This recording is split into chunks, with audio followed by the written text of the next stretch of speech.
E come spazio la rubrica settimanale di Gnovis dal Monte.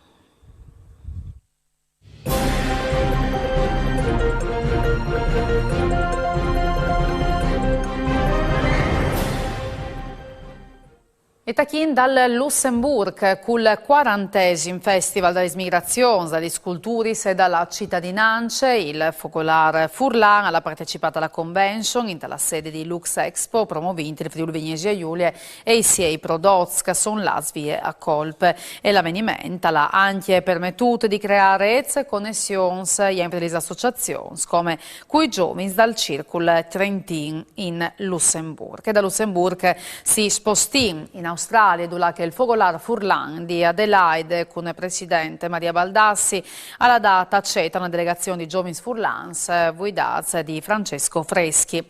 Con la proiezione dal documentario La memoria della terra e la presentazione di Michele De Bona, agli ospiti è stata data l'occasione di svicinarsi alle maraveis naturali, alle tradizioni platadis e alle storie segrete della nostra regione. E qualchidun dei plastipics Furlans presentassi in che sere a Sanametus dentro dal menù stabile del ristorante dal Fogolar. E il Focolar Furlan di Mar del Plata in Argentina ha partecipato sul finì dalla settimana alla gnotte dal Forum dalle collettività 2023 presentando a Nesce Region.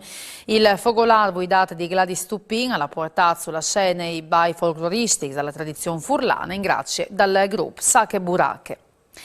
E Sherin, sempre in Argentina, con Esquel, dove il Focolar Furlan ha partecipato all'Innoval numero 117 dalla Fondazione della Città, sfilando per le strade. L'insediamento fu creato ai 25 febbraio del 1906, tante che espansione dall'attuale città di Trevelin.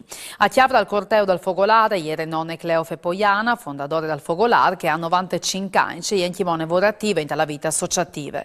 Nonne Cleofe ha sfilato con la bandiera del Focolar, che gli è stata regalata dall'Ente Friuli Talmonte dal 1972 alla Fondazione. Adunque ieri la Presidente di Cumò, Cecilia Gomez, e l'ambasciatore onorario dell'Unione delle diverse collettività foresti in Argentina, Giancarlo Colabelli, che ha sfilato col Chiapielli Alpin. E ha partecipato alla sfilata anche Valentina Musina di Cormons, arrivata a Eschelius, che dice che è passata per gli stadi della città col costume tradizionale Furlan.